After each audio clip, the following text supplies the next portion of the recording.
This is the book buffet. Outside stuff.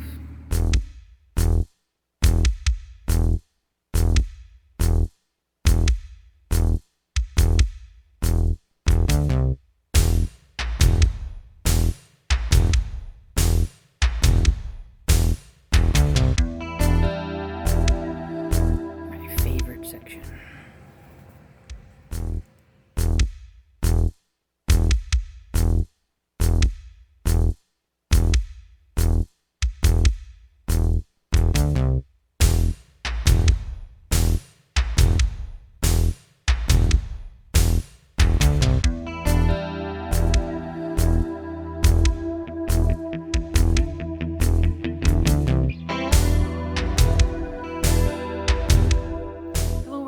Welcome to Storm Reads, and today I'm going to be talking about some of the books that I have read so far this week.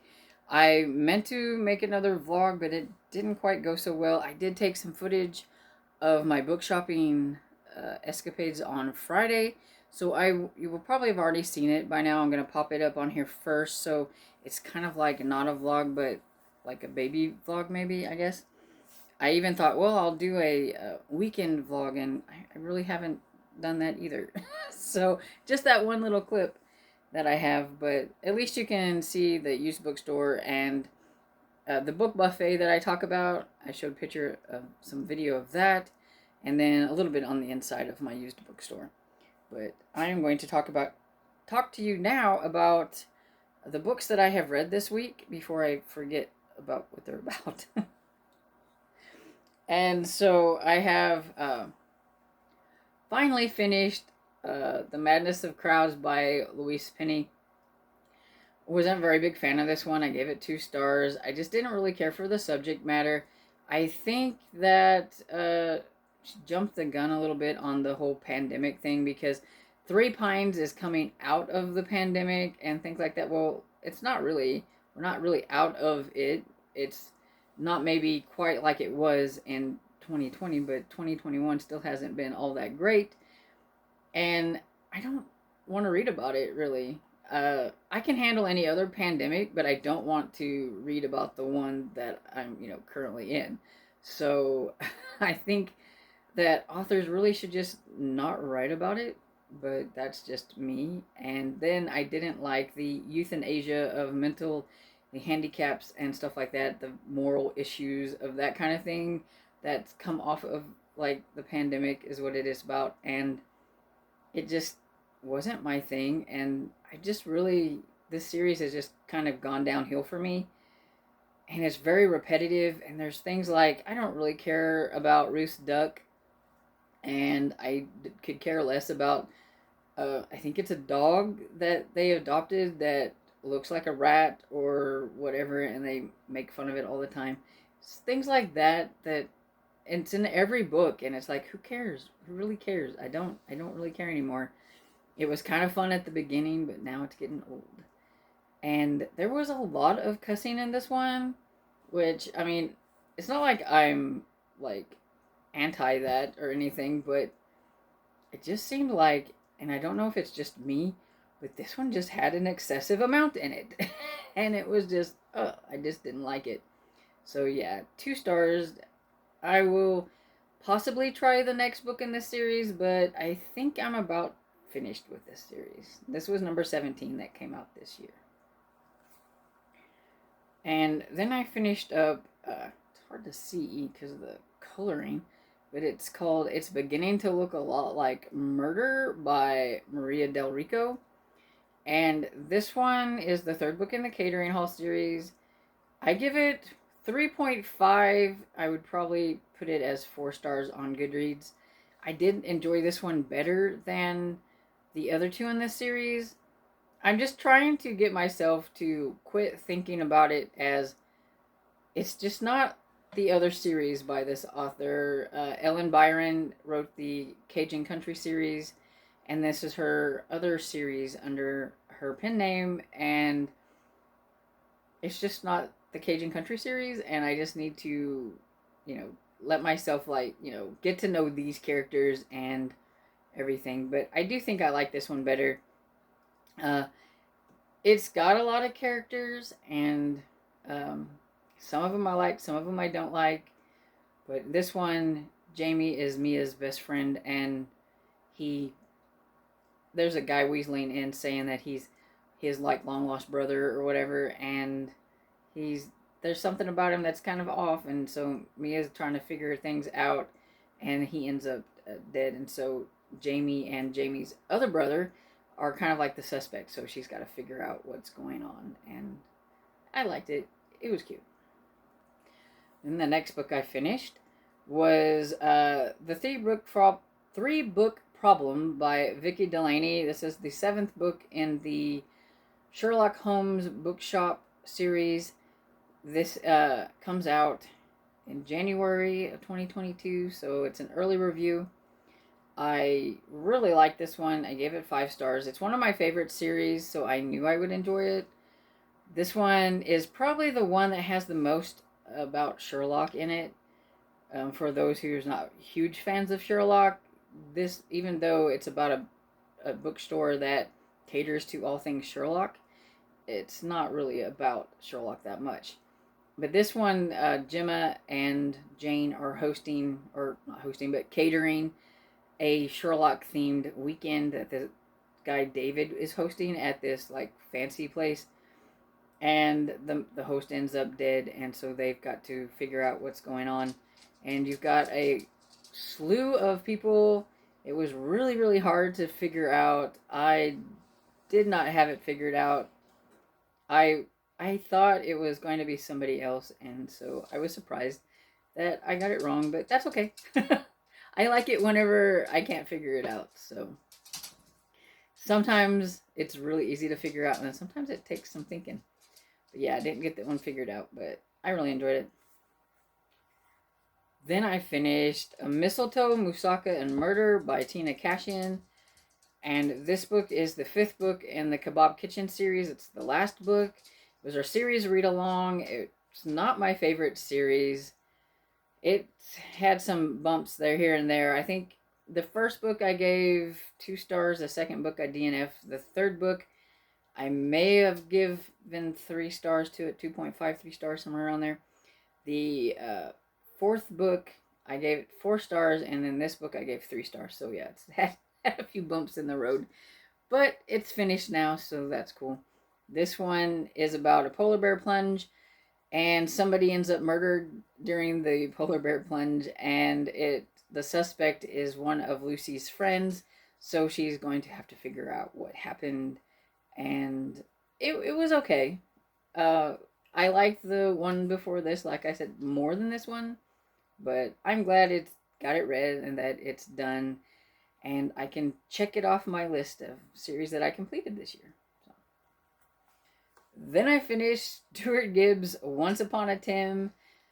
This one is the first book in a new series, and I've really enjoyed his Spy School series. It's a lot of fun. It's very quirky. You can tell that the author likes to write really kind of funny, quirky, kind of zany characters and things. It doesn't like to take himself too seriously. I would call this maybe a slapstick, or like it's a comical book. There is nothing serious in this book at all. It's about Tim, who is a peasant, and he doesn't want to be a peasant anymore. So whenever he finds out that the princess has been kidnapped by the Stinks, and the prince is calling a bunch of people to come be knights so that they can go rescue the princess, he decides that he wants to be a knight and do this. His friend Belinda is aggravated because it's not fair that women can't be knights, so she decides to go and dress up as a boy and be a knight too.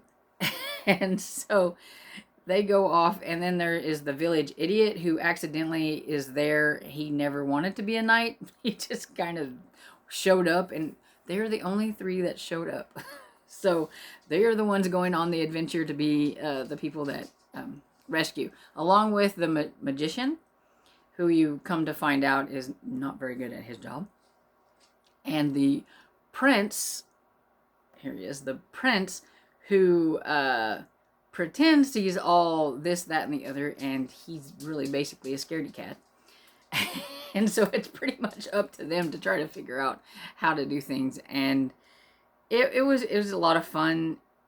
It it just made me giggle sometimes. I do think that little kids will really enjoy this and have a lot of fun with it. It has IQ boosters in it, and like I said, it's narrated by Tim, and so he's telling the story, and it's got this just black and white sketchings in it all throughout it. Some of them really made me want to get my colored pencils out and color them as I was going, but I didn't. But I really want to. I'm trying to find an okay. Here's an IQ booster. That's what it says right here. And then it's pointing at a kind of a large word for little kids, and this says dastardly. And it says, did you notice I dropped another good word in there? Dastardly means wicked, cruel, or really, really jerky.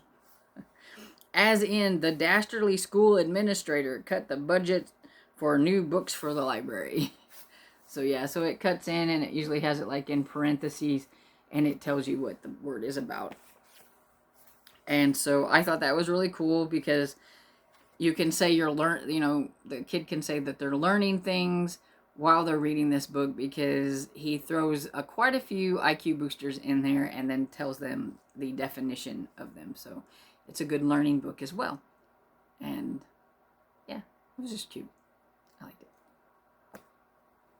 60% into Dear Santa by Debbie Maycomber. So I would like to finish this one tonight. It is Saturday, and so I'm hoping I can get this one finished tonight and count it for this week, and come back and talk to you about it before I wrap everything up on this video. But this one is about Lindy, who has kind of had a bit of bad luck right now, and she found out that her boyfriend moved in with who she thought was her best friend, and she didn't really even figure this out until she went over to her friend's house and he entered the door. So yeah. And then some things are on the up and up with her little upheaval with her job. So she goes home to visit her mother for Christmas, where her mother shows her all her letters that she had written to Santa and everything, and encourages her to write another letter to Santa. And she does this, and we'll see what happens whenever maybe Santa answers what was in her letter.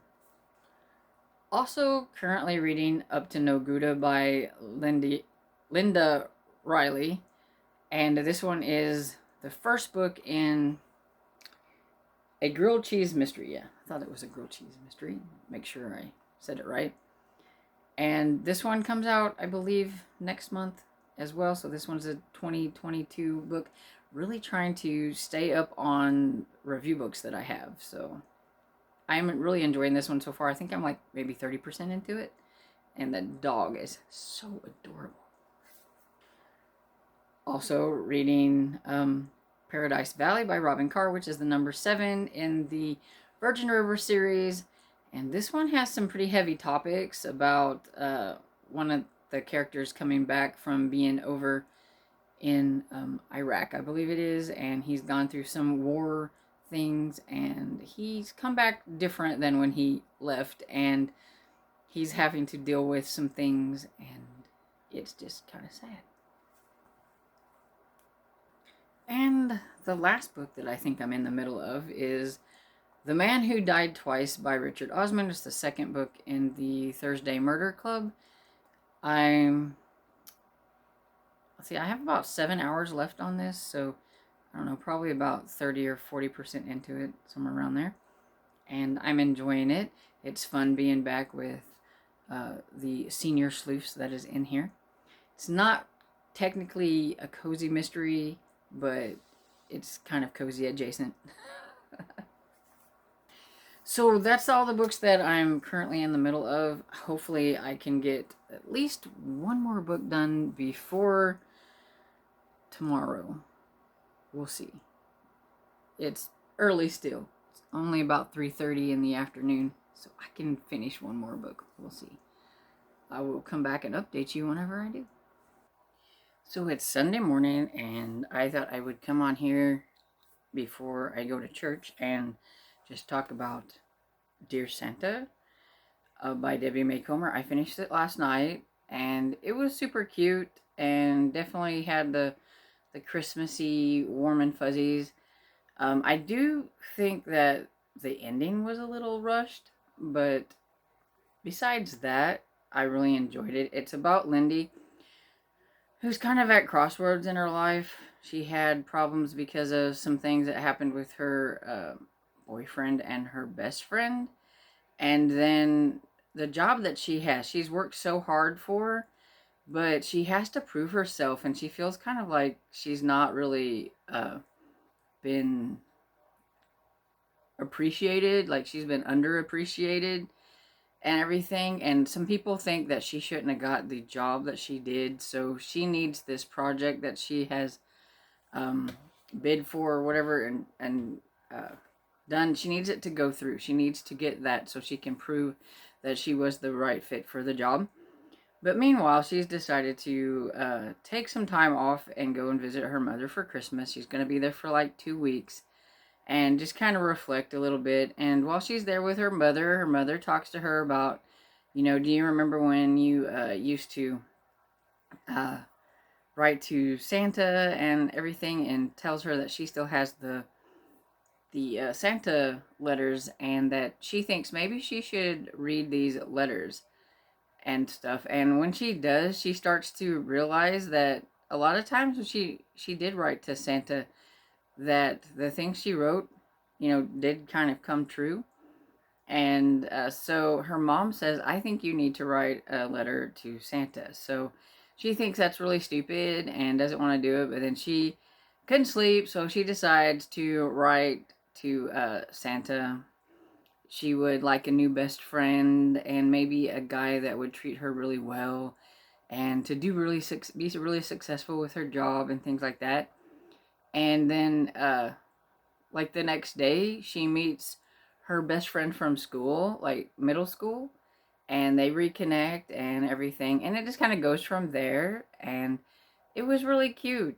And she has to, reevaluate her life and decide that if she, wants to have the success she had with her other job back there and everything, or if she might enjoy being back in her hometown or whatever it is. And so it was just really cute. I liked it. But like I said, I thought the ending was like really rushed, because it's like this happens and then she does this and then back here and then happily ever after type of thing or whatever. And it's like, what? That was really fast. But other than that, I thought it was really cute. And I've always loved reading Debbie Maycomber's Christmas books. And so I'm glad I read this one, and I give it 4 stars. It was cute. So that's everything that I was able to read this week. I had a really good reading week. Last week I only read like 3 books, but then this week is like boom, boom, boom, all the books. And that's sort of how it goes whenever I read multiple books, because I had a whole bunch of books that I was in the middle of, and then I was able to finish them. So it seems like I read like a ton of books, but like I really was almost done with a whole bunch of them, and so they just kind of came in that way. I think Dear Santa was the only Dear Santa, and Once Upon a Tim was the ones that I probably read the most on this week to actually finish. The other ones, like The Madness of Crowds, I only had like an hour or so left to it.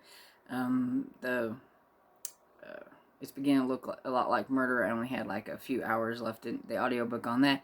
Stuff like that. So, yeah, it just sounds like I had like read a lot this week, but actually I didn't really read a whole lot. I just ended up finishing a whole lot. Which, it happens. But yeah, so I'm going to go ahead and wrap this up, because I know that I will not be finishing anything else. And I am going to attempt to do a vlog next week. We'll see how it goes. Hope you enjoyed this video, and if you did, please give it a thumbs up and subscribe. And I'll see you all in the next video. Bye.